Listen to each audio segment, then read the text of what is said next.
Coba bayangkan sejenak diri Anda adalah sebuah benteng kuno yang sangat megah. Benteng dengan tembok yang tinggi ya? Betul. Di bagian paling luar, Anda punya halaman depan dan gerbang utama. Ini pos pemeriksaan pertama tempat tamu, kurir, atau bahkan penyusup datang mengetuk. Tempat pertama informasi berbenturan dengan pertahanan kita. Persis. Lalu, kalau mereka diizinkan masuk melewati gerbang itu, mereka tiba di ruang tamu. Ini ruang eksekutif tempat Anda duduk, menimbang informasi, dan membuat keputusan-keputusan vital. Tapi benteng itu belum selesai di situ kan? Nah, tidak. Jauh di dalam benteng tersebut, tersembunyi di balik lorong-lorong rahasia, ada sebuah berangkas, inti terdalam dari bangunan itu. Ruang yang cuma bergetar kalau terjadi sesuatu yang sangat mengguncang atau sangat suci. Sebuah analogi yang sangat visual. Ya, dan Anda mungkin berpikir kita sedang membahas arsitektur bangunan bersejarah, tapi sebenarnya tidak. Kita sedang membicarakan kita sedang membedah arsitektur batin manusia. Dan dalam eksplorasi mendalam kita kali ini, kita punya misi yang bisa dibilang sangat ambisius. Kita akan menyatukan literatur klasik dari tradisi Islam dengan temuan neuroscience modern. Wah, ini dua dunia yang sering dianggap berseberangan ya? Memang, di satu sisi kita punya tafsir Al-Quran dari ulama besar seperti Ibn Kathir, Ar-Razi, lalu filsafat spiritual Al-Ghazali dan Ibn Qayyim. Mereka membahas konsep batin yang disebut sadr, qalb, dan fuad. Dan di sisi lain, kita benturkan konsep itu dengan jurnal-jurnal neuroscience kontemporer tentang biologi evolusioner, neurobiologi emosi, dan hipotesis penanda somatik. Kita mau melihat dialog antara wahyu ilahiyah dan pemindai otak canggih. Oke, mari kita bongkar ini. Karena jujur saja, saat kita bicara soal teks agama berdampingan dengan neurobiologi, asumsi awal banyak orang adalah keduanya ini pasti bentrok. Ya, ada bias materialis di masyarakat modern kita. Sains sering mereduksi pengalaman manusia. Maksudnya seperti, Anda merasa damai itu cuma karena dopamin dan serotonin gitu. Tepat sekali. Padahal agama bicara soal ruh yang tak tersentuh. Tapi justru disinilah daya tarik kajian kita. Observasi klinis dan neurobiologi modern sama sekali bukan ancaman bagi spiritualitas. Oh ya? Justru saling mendukung. Sangat mendukung. Saat kita bedah data empiris ini, kita lihat sains modern secara tidak sengaja memvalidasi presisi Al-Quran dalam memetakan fungsi batin manusia. Jadi neuroscience ini semacam membentangkan peta perangkat keras biologis dari perangkat lunak spiritual kita? Analogi yang pas. Jadi manusia bukan sekedar mesin daging, ada harmoni antara biologi dan spiritualitas. Kalau begitu, agar Anda yang mendengarkan ini bisa memvisualisasikannya, mari kita mulai dari gerbang terluar benteng tadi. Lapisan pertama kita sebut sadr, yang secara harfiah sering diterjemahkan sebagai dada. Ya, mari kita mulai dari sadr. Dalam arsitektur batin Islam, sadr ini gerbang pertama kesadaran dan respons biologis. Gerbang tempat tamu atau penyusup tadi mengetuk pertama kali. Betul. Coba kita lihat presisi linguistik di surah An-Nas ayat 4-5. Al-Quran menyebutkan setan membisikkan godaan atau waswas ke dalam sudur, yaitu dada manusia. Tunggu sebentar. Ayat itu tidak bilang setan membisikkan ke dalam qalb atau hati. Nah, itu poin kuncinya. Tidak ke dalam qalb. Ibnu Kathir dalam tafsirnya menjelaskan ini dengan sangat rinci. Was-was di tahap ini murni hanya rangsangan awal. Semacam impuls sesaat. Iya, sekadar stimulus. Informasi liar atau godaan itu belum jadi keyakinan. Ia cuma mengetuk gerbang sadr. Jadi, kalau Anda mendapat dorongan negatif, itu belum tentu cerminan kerusakan moral Anda. Sama sekali belum. Itu sekadar impuls biologis yang mampir di area reseptif sebelum dievaluasi oleh akal dan hati. Ini mengingatkan saya pada sesuatu yang sangat empiris. Bukankah mekanisme sadr ini persis seperti System One dari Daniel Kahneman? Buku Thinking Fast and Slow ya? Iya, betul. Buat Anda yang belum familiar, Kahneman membagi kognisi kita jadi dua. System One itu cepat, reaktif, dan otomatis. Kalau kita kaget lihat bayangan di malam hari, jantung berdebar, nah itu System One. Paralel yang sangat tajam. Secara konseptual, sadr memang berkorespondensi dengan System One ini, atau dalam bahasa medisnya, gerbang sensorik prakortikal kita. Berarti ada bukti biologisnya dong soal gerbang pertama ini? Sangat ada. Rollin McCarthy dan timnya dari HeartMath Institute menemukan sesuatu yang membalikan pemahaman lama kita tentang otak. Membalikan bagaimana? Selama ini kan kita pikir otak itu raja yang kasih perintah ke semua organ tubuh.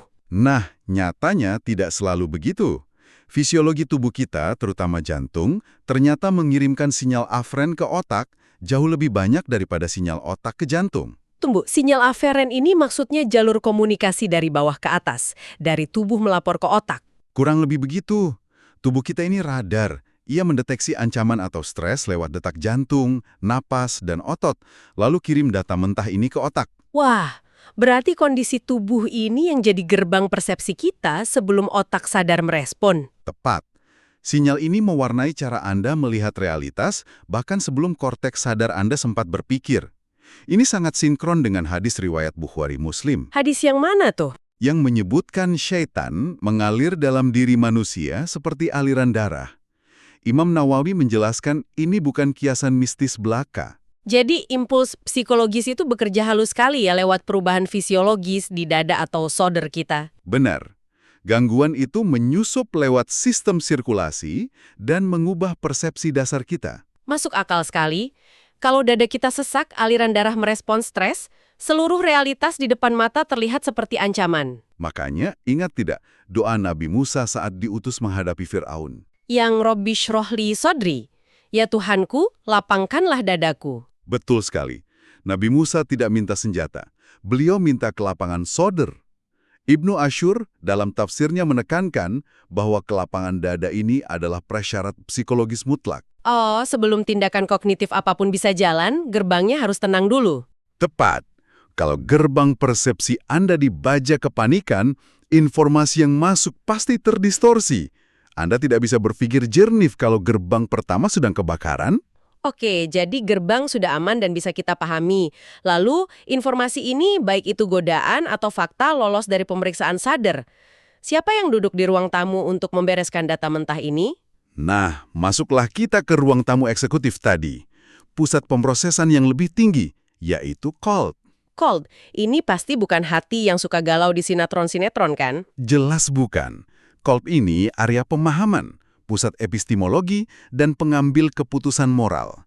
Di surat Al-Hajj ayat 46 ada frasa al-qulub allati fi as-sudur. Artinya hati yang berada di dalam dada ya? Benar. Ini menunjukkan hierarki spasial yang absolut. Kolb itu dilindungi di balik lapisan sadar. Dan tugas si kolb ini persisnya apa secara epistemologi? Di surah Al-A'raf ayat 179, Allah menyinggung orang yang punya kolb tapi tidak menggunakannya untuk yafqahuna, yaitu untuk memahami atau analitis. Jadi kolb itu alat untuk berpikir juga? Betul.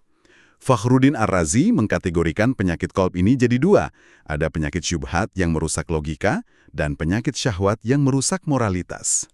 Logika dan moralitas, gabungan keduanya. Ya, jadi kolb ini adalah pusat kesadaran tempat logika intelektual dan nilai etis terintegrasi. Disinilah letak benturannya dengan budaya modern ya. Karena kita sering diajari otak itu untuk logika dingin dan hati untuk perasaan yang kadang ceroboh. Itu pemisahan gaya barat yang keliru. Iya, tapi penjelasan Anda barusan membuat kolb terdengar seperti CEO perusahaan, pengambil keputusan yang memadukan kalkulator logika dan kompas moral. Apakah neuroscience membuktikan ini? Membuktikan secara luar biasa. Antonio Damasio, seorang ahli saraf terkemuka, punya teori yang namanya somatic marker hypothesis. Hipotesis penanda somatik? Bagaimana itu kerjanya? Damasio meneliti pasien dengan cedera di bagian otak bernama korteks prefrontal ventromedial. Area ini tugasnya memadukan logika murni dengan sinyal emosi dari tubuh. Oke, lalu apa yang terjadi kalau area integrasi CEO ini rusak? Ini yang mengerikan. Pasien-pasien ini IQ-nya tetap tinggi. Tes matematika dan logika mereka sempurna. Tapi saat dilepas ke dunia nyata, hidup mereka hancur berkeping-keping. Mereka bikin keputusan finansial yang absurd dan menghancurkan keluarga mereka sendiri. Wow, tunggu. IQ tinggi, logika jalan, tapi hidupnya hancur. Ya, karena Damasio menyimpulkan akal rasional saja tidak cukup. Logika itu butuh penanda somatik, sinyal halus dari tubuh yang membisikkan, ini logis sih, tapi rasanya salah. Jadi ketika mesin integrasi ini rusak, kompas moralnya hilang total, meskipun otaknya pintar. Tepat. Bukankah itu definisi harfiah dari kebutaan Kolbi yang disebut di surah Al-Hajj tadi? Yang buta bukan mata, melainkan hati di dalam dada. Luar biasa. Berarti ini juga menjelaskan kenapa banyak orang bergelar tinggi, jenius, tapi bisa santai saja melakukan penipuan atau korupsi. Betul, karena CEO moralnya lumpuh, hitungan logikanya untung, tapi nilai etisnya mati. Gila sih ini. Dan apakah ada anatomi lain yang mendukung teori ini? Ada.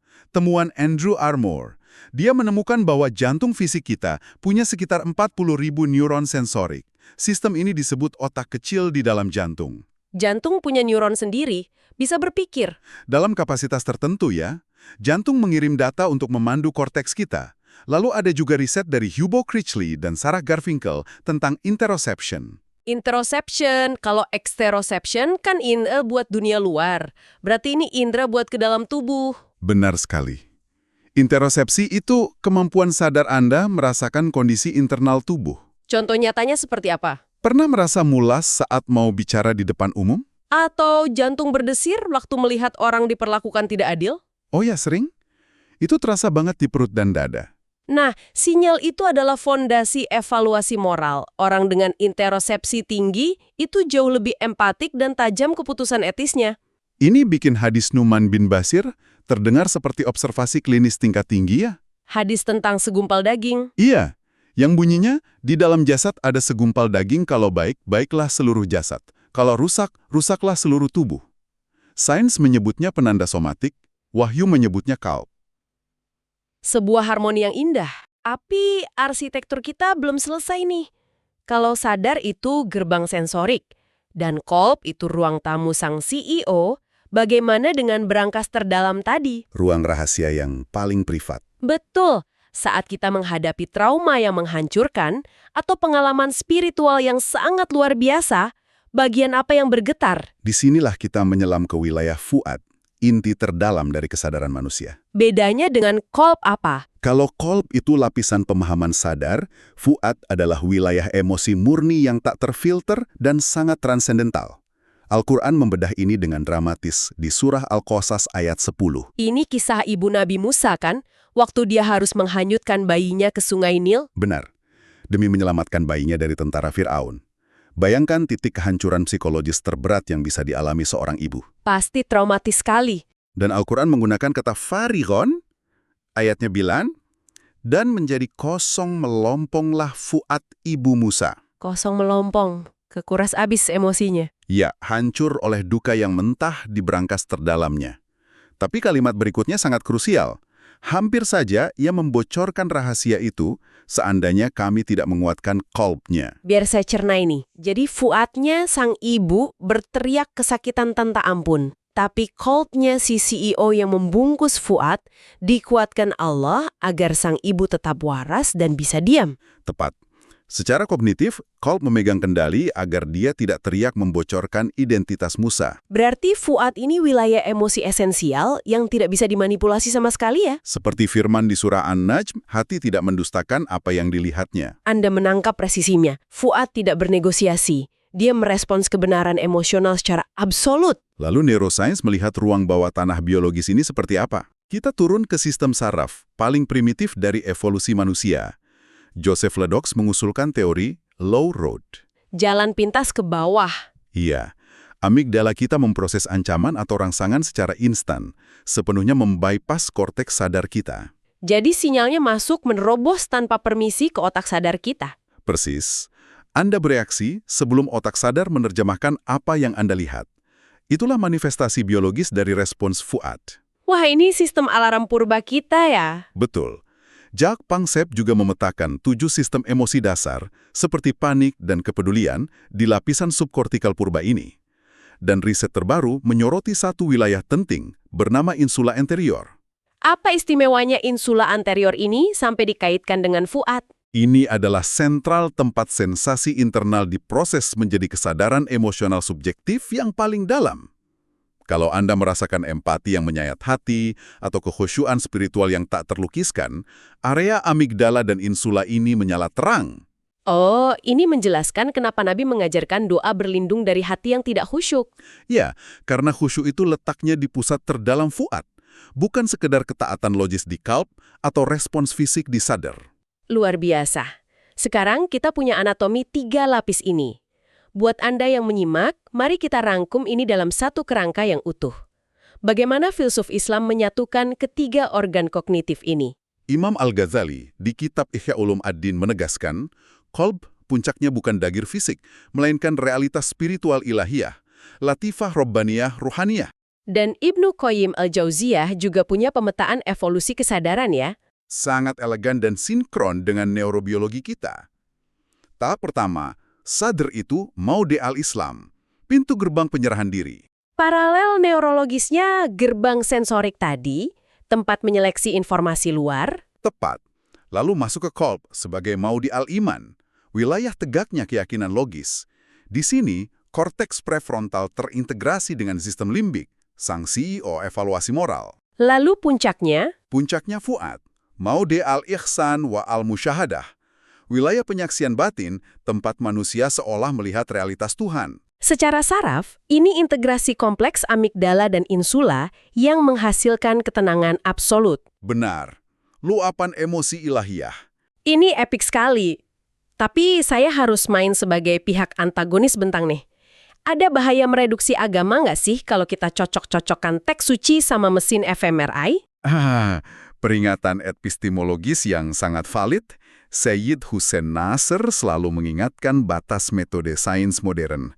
Temuan yang kita bahas ini adalah korelasi, bukan identitas mutlak, sifatnya analogis dan heuristik. Boleh kasih perumpamaan empiris biar mudah dipahami? Bayangkan otak dan tugu biologis Anda itu pesawat radio. Dan kesadaran ilahiyah itu sinyal frekuensi musik yang dipancarkan ke radio tersebut. Oke, radio dan sinyal musik. Neuroscience hebat sekali membongkar mesin radionya. Sains tahu kabel mana yang menyala saat musik diputar. Tapi mesin radio itu sendiri bukanlah musiknya. Saya merinding dengarnya. Sains memetakan hardware-nya, sirkuit biologisnya. Tapi wahyu menjelaskan makna di balik sinyal itu dan kemana arah kesadaran kita. Keduanya bernyanyi tanpa saling mendominasi. Analogi radio itu sangat menjernihkan. Oke, kita sudah melayang jauh ke teori filosofis tingkat tinggi. Sekarang kita tarik turun ke bumi. Bagian aplikasinya, Betul, kalau ilmu ini nggak bisa dipakai waktu kita terjebak macet atau lagi stres urusan kerjaan, buat apa kan? Bagaimana kita pakai ini untuk penyucian jiwa atau tazkiyatun nafs harian? sangat bisa. Mari perbaiki benteng kita dari luar. Langkah praktis untuk sadar, jaga gerbang Anda dengan ketat. Di era digital ini, was-was bentuknya bukan sekedar bisikan gaib ya. Was-was modern itu notifikasi bertubi-tubi, doom scrolling berita tragedi, dan kecemasan algoritma. Anda harus puasa digital. Membatasi informasi toksik biar sistem satu tidak panik terus. Tepat.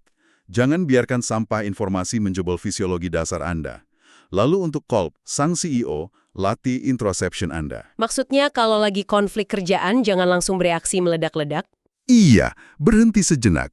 Rasakan tarikan napas dan perut Anda. Dengarkan sang CEO yang memadukan akal dan moral. Dalam Islam, ini dilakukan lewat muhasabah rutin sebelum tidur.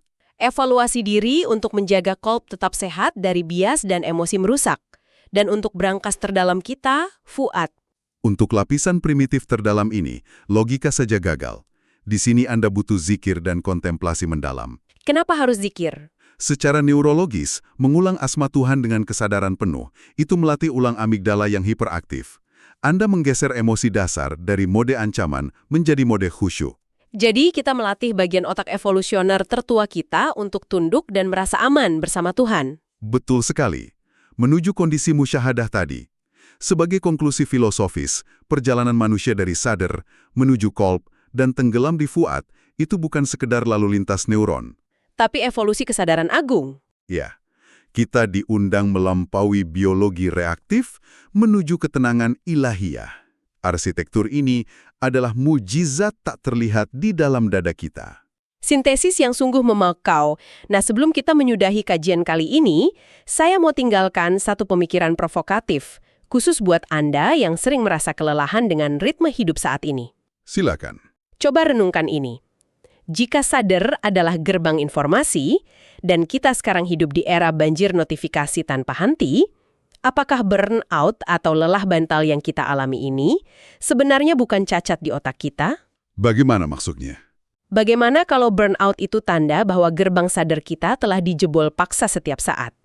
Kolb kita kelelahan menyaring ribuan kekacauan setiap hari, dan akibatnya kita membiarkan fuad kita, ruang tersuci kita, jadi farihan atau kosong melompong secara spiritual. Seperti ibu Nabi Musa tadi. Tapi ini karena kebisingan dunia modern. Presis. Jika benar begitu, mungkin menjauh dari hiruk-pikuk dan mematikan HP Anda sejenak bukan sekadar tren kebugaran jiwa. Mungkin itu satu-satunya protokol darurat untuk menyelamatkan arsitektur batin kita. Renungan penutup yang sangat tajam. Teruslah bereksplorasi dan jaga baik-baik benteng di dalam dada Anda. Terima kasih sudah menemani eksplorasi mendalam kita kali ini. Sampai jumpa.